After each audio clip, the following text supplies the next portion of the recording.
Hey YouTube, in this video I'm going to be doing a comparison of the new Lenovo Legion 5. So this is the AMD model. This is with the Ryzen 7 4800H. So this is probably the most anticipated. This along with the Ryzen 5 4600. So we'll zoom in on it here. This is the most anticipated CPU for mobile for the year. So I decided to get one of these. So this is my, I guess, gaming laptop. I don't really play a whole lot of games on a laptop, though, because I have a good desktop computer, and the experience on the desktop is just always better when it comes to gaming. But the laptop, overall, it kind of met my expectations going into it. I'm a longtime ThinkPad user. If you've seen my previous videos on laptops, I have done quite a number of them with the ThinkPad series, so I trust Lenovo in terms of the build quality. And it carries over into the Lenovo Legion. So it's got this rubberized textured finish here on the palm rest, which is pretty nice. The top cover, if we close it up, it looks like aluminum, but it's plastic. I actually prefer that it's plastic. Aluminum can bend on laptop covers. I have an MSI laptop that it had a little bit of a bend, but I bent it back. So I don't really like aluminum that much on laptops.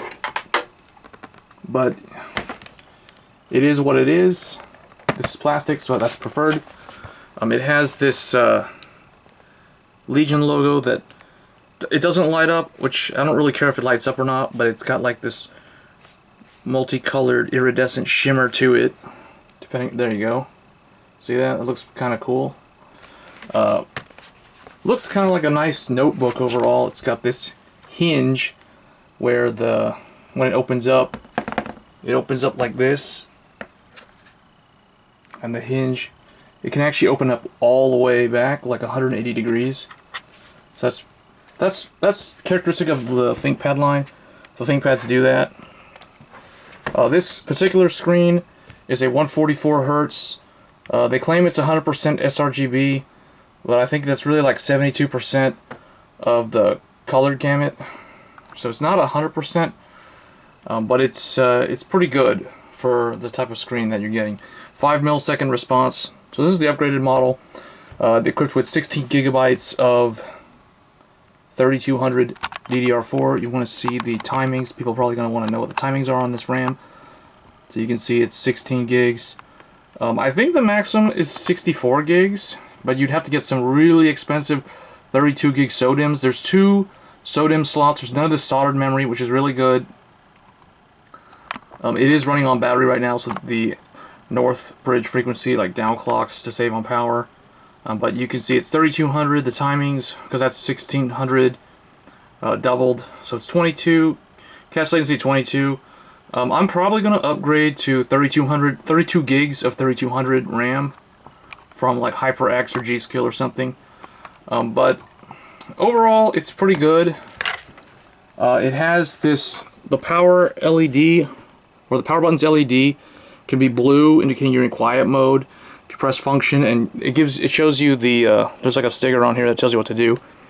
The webcam has the Think Shutter, or it's called Think Shutter on the ThinkPad, but it's basically a cover. You can like close it and open it to, I guess, like it's got like a privacy cover on there. They took that from the ThinkPad line. A lot of that stuff comes from the ThinkPad line. But how does it actually compare to the ThinkPad overall? The keyboard, when I first saw reviews and unboxings of this laptop, I assumed the keyboard would be the same quality as the ThinkPad. Unfortunately, it's not exactly the same. It's like 1 or 2 notches down. Just open up Notepad and I just type, so you can kind of see how it sounds. It's kind of clickier in a way than the ThinkPad one, but it's not as there's not as much key travel compared to the ThinkPad. So if we go ahead and close that, so if we do a side-by-side comparison here, let me just show you guys what I'm coming from. So I have a ThinkPad P51 here. So this is a 15.6 inch ThinkPad from like 2017, maybe 2016, 2017, somewhere around there, about 3 years old. It is heavier. It is also longer It has the fingerprint reader. It has the physical buttons on the below the touchpad, as well as the ThinkPad ones up here, and the track point. And the keyboard, especially that spacebar, is just super, super solid. So I really, really like that. Has hard drive LED that's green. The power light is green. There's different colored LEDs on the keyboard to indicate different things, not just all white. The keyboard has the white backlight. The Lenovo Legion 5 also has a white backlight. There is an RGB option, but I opted for the standard white. I don't care for RGB. It's if it was RGB, I'd just change it to be white anyway. So yeah, but you can see in terms of the size difference here. If you move the camera, so if I line them up like this, line it up like there, you can see that the old ThinkPad they're both 15.6 inch screens, but the P51 is larger. It's larger, it's heavier, it has like a 90 something watt hour battery. Now granted, originally the price of the P51 would be more, and you can spec this thing all the way up to like $3,000 probably with like Xeon processors, but mine just has a Kaby Lake quad core, like a 7700 HQ with 32 gigs of RAM. This thing has 4 DIMM slots, 4 SODIMM slots. It has a removable battery. I think it's the last model that has a removable battery. It has the docking station port. So a lot of stuff in here that shows that it's a true workstation or a mobile desktop replacement that the Legion just can't really offer, because the Legion is definitely a non-business class laptop. Even though it does look kind of like a business laptop, I would say. I mean, like the ports are on the back here. You get RJ45, USB-C, 2 full-size USBs, HDMI, the Lenovo power plug. The nice thing about the Legion's power adapter is that it is compatible with the ThinkPad power adapter. I can plug this into the Legion. I can plug it also into my P51, and it charges both of them just fine. You get some kind of like lock here.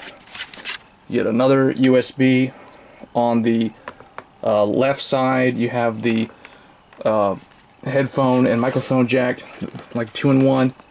Nothing on the front except a little lip thing to grab here, so you can open up the screen or open up the lid.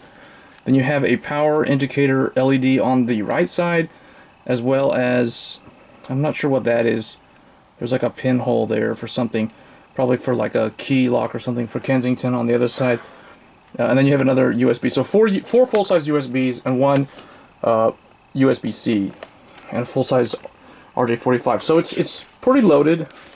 It's pretty well equipped for a gaming laptop. But the P51 already has like the same kind of ports on the back as well, including Thunderbolt, although that's an Intel exclusive thing. But I don't really care too much about Thunderbolt, never really used it. You have an full SD card reader here. The only thing missing on the Legion 5 that I have seen on other mainstream notebooks is a micro SD card or a full-size SD card reader. That's the one thing that's lacking in terms of the I/O. But overall, I would say it is worthy of the Lenovo brand. Keyboard's not as nice as the ThinkPad keyboard, but it's pretty good overall. So I hope you guys enjoyed that comparison video and my quick overview or review of the new Legion 5. I'd recommend it if you're wanting a gaming laptop that doesn't look like a gaming laptop, that looks kind of like a business class laptop. But if you really are looking for a true business class laptop, you can't really go wrong with the ThinkPad over the Lenovo Legion 5. So hope you guys enjoyed that video, and I'll make more of these comparison videos in the near future. And if you like this kind of content, feel free to subscribe, and I'll catch you guys next time. Thanks.